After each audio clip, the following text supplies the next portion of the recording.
easy short. Ow! It's an easy short. Oh, yeah. Ow. We like it. I just give myself a paper cut.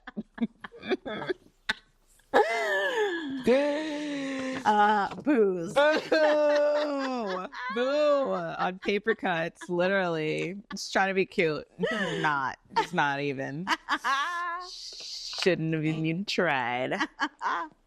Well, welcome back to our latest installment of Booze or Wooze. Yay. Where we decide if we are going to agree or disagree on some hot topics or hot statements. And today we are going to talk about pride and LGBTQ. Yes. Statements, controversial things that people say, do, whatever. Mm-hmm.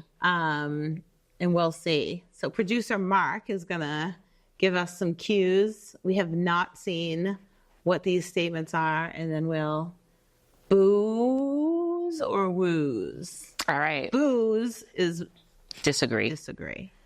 Wooze. Agree. Agree.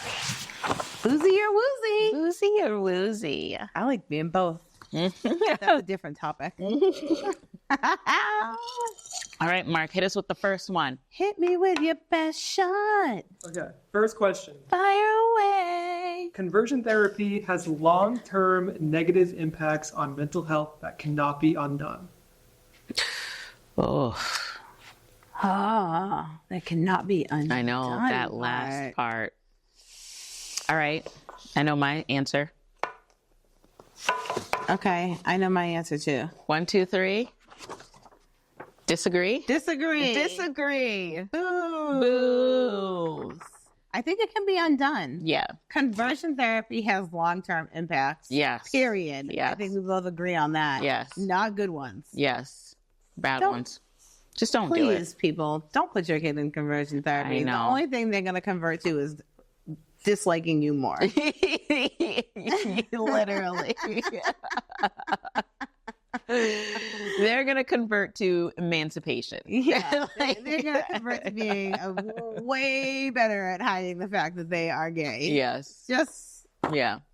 go for acceptance. Yeah. Not additional trauma. Yeah. Yeah. Like, Because it it's is traumatic enough. It is very traumatic. And honestly, I don't know what goes into conversion therapy. That comes from the church, right? That's Usually. it's a religious It's type like of thing. pray the gay away. Yeah. Vom. Yeah. So we're not down with that, but we also don't want anybody who's gone through it to think that their trauma cannot be healed, because Yes. we're all capable of healing.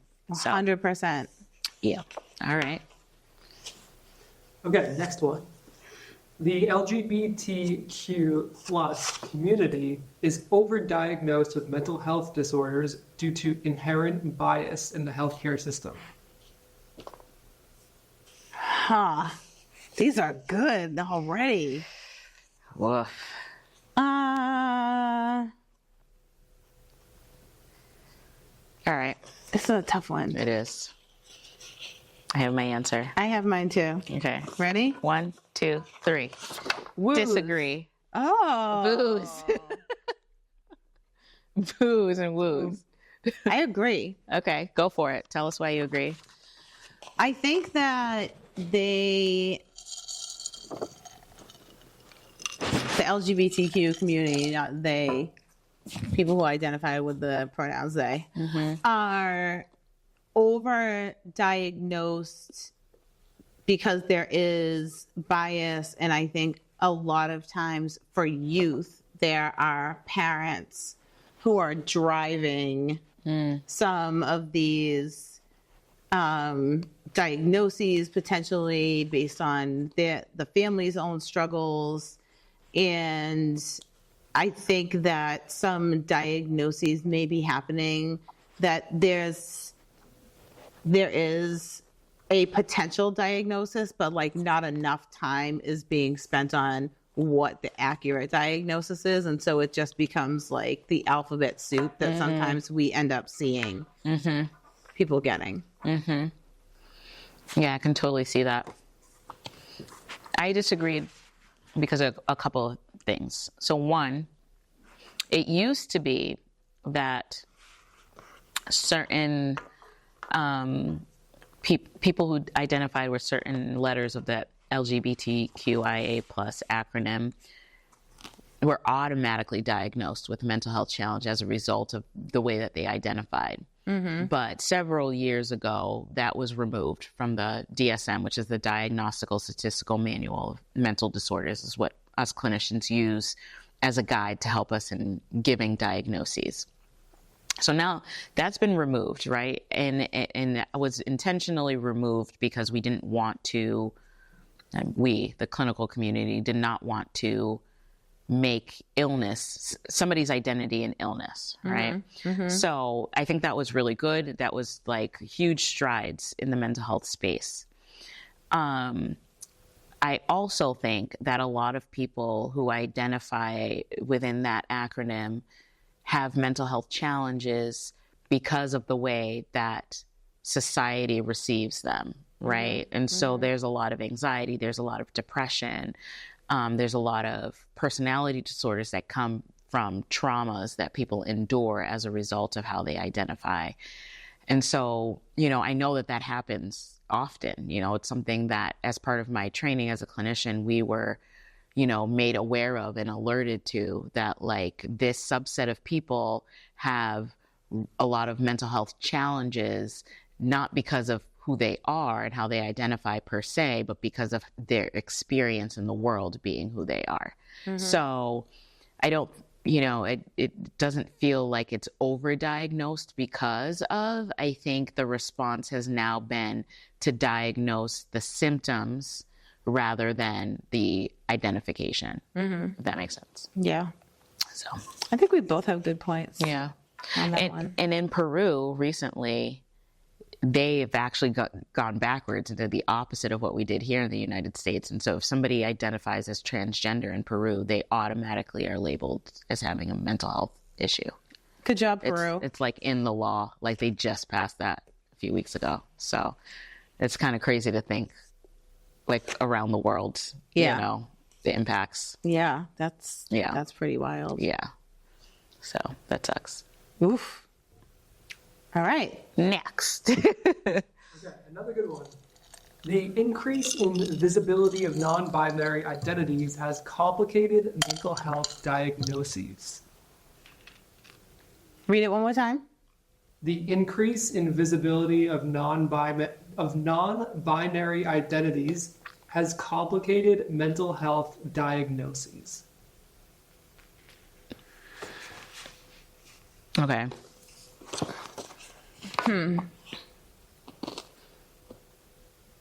Okay, I'm ready. I'm ready. 1, 2, 3. Disagree. 3.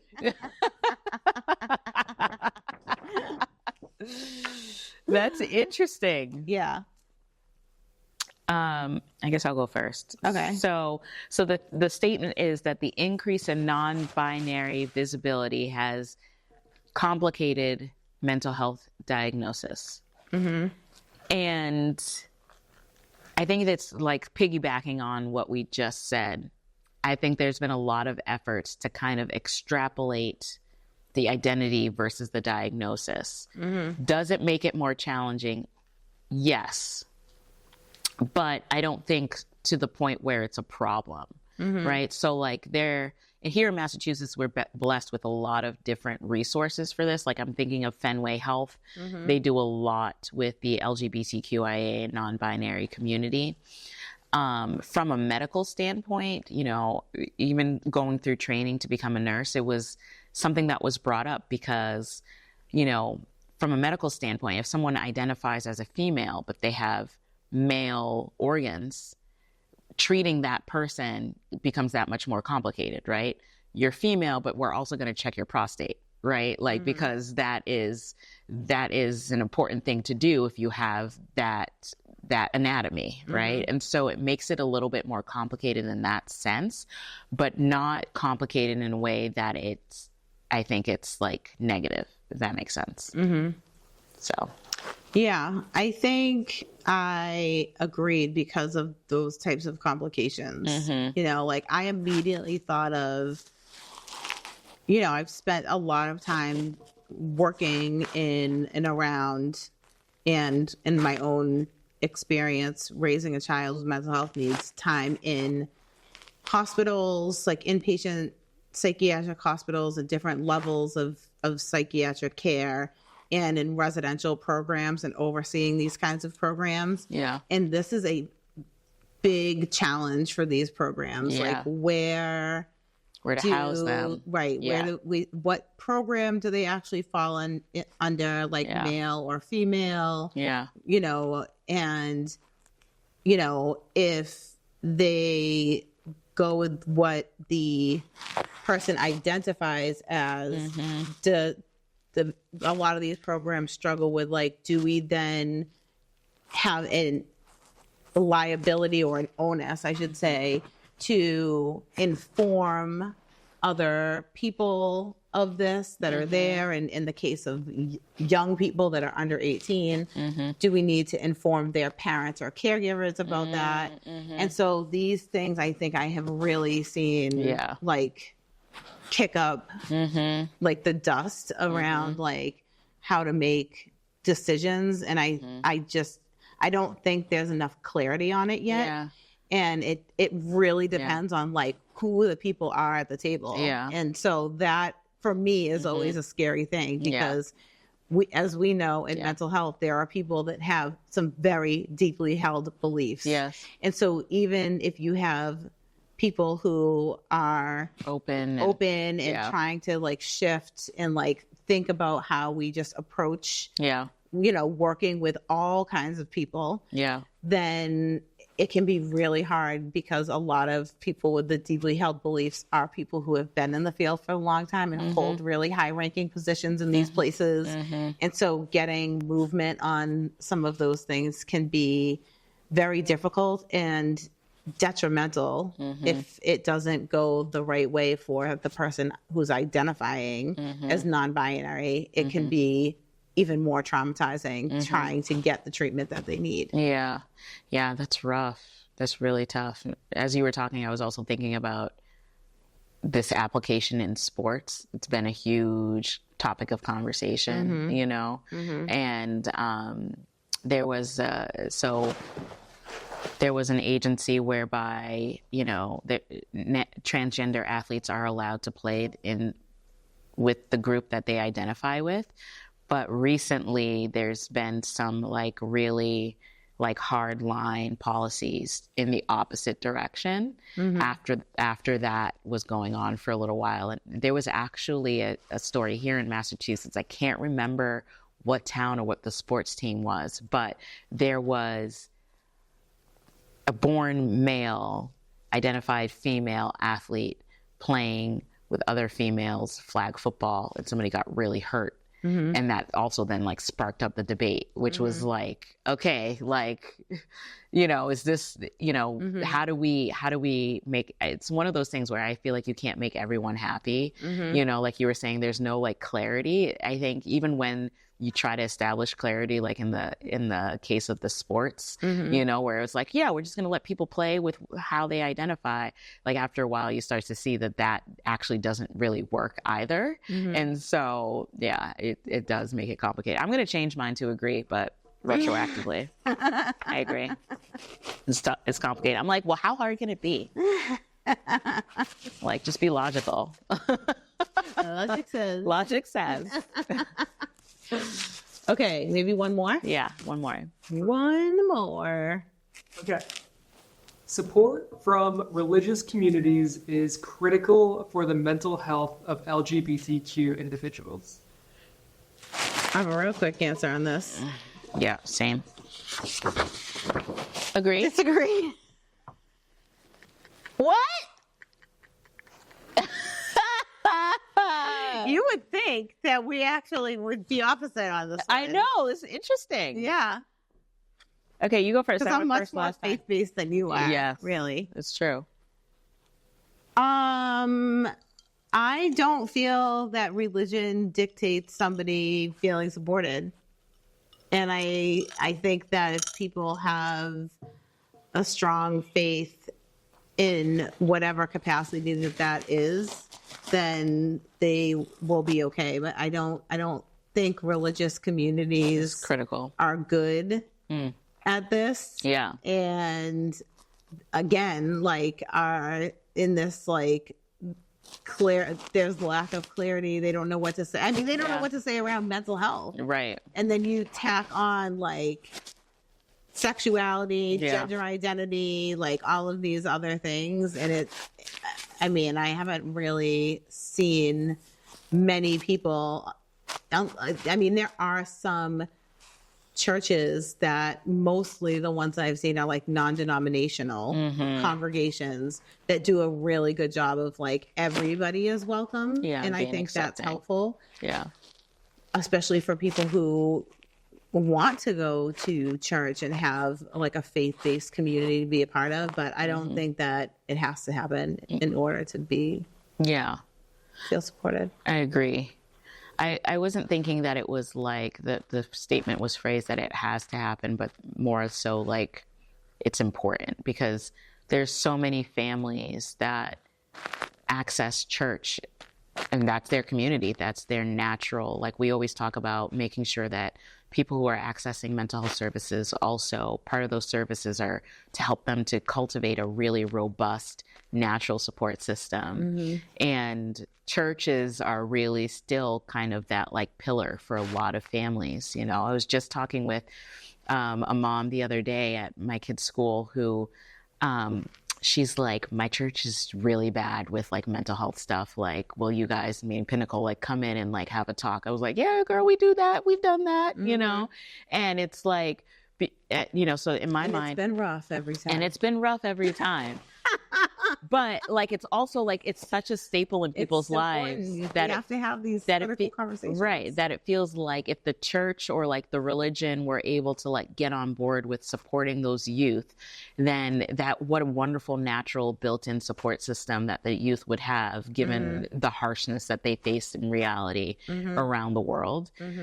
Just in, you know, outside of that. So that's why I was thinking like, it's critical, like churches need to get better at this because, you know, the kids in your care are suffering and feel unseen and unheard. And, you know, that's a problem. So, yeah.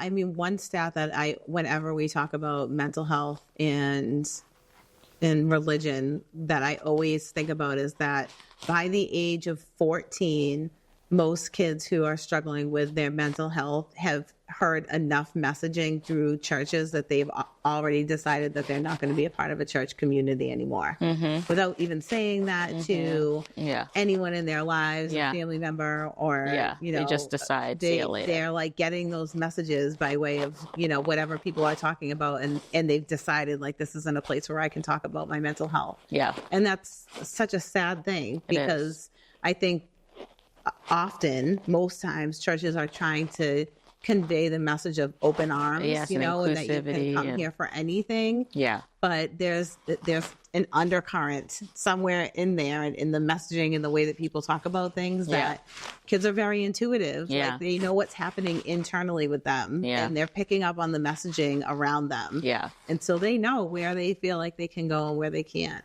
Right. Exactly. Exactly. So I think churches need to do way better at this, like get it together because otherwise, I mean, we're seeing this. So we did a series of youth workshops with a group of churches last year. And, you know, that was one of the things the pastors kept saying is that we're seeing less and less youth walking through the door. Right. And it's like, it's not just because the youth of today are just like preoccupied with other stuff. You know, like there are tons of youth who would access church and get fulfillment out of it if they felt like it was a safe place to be. So I would love to see churches get better at this. Hit us up, churches. Hit us up. We'll help you. We'll make our workshops fun and engaging. And that's what I told her. I was like, she's like, that's what we need. Because the last lady came with a PowerPoint and it was rough. And I was like, no, I was like, especially with the youth. Yeah. I don't want to see that. No, we're going to have fun. And it's going to be engaging and everybody will be better for it. So yes, churches do better. on this And we'll topic. help you. We'll You help are not alone. you. You are churches. not alone. Namaste. And with that, Wrapping up. Wooze. see you next time. Bye.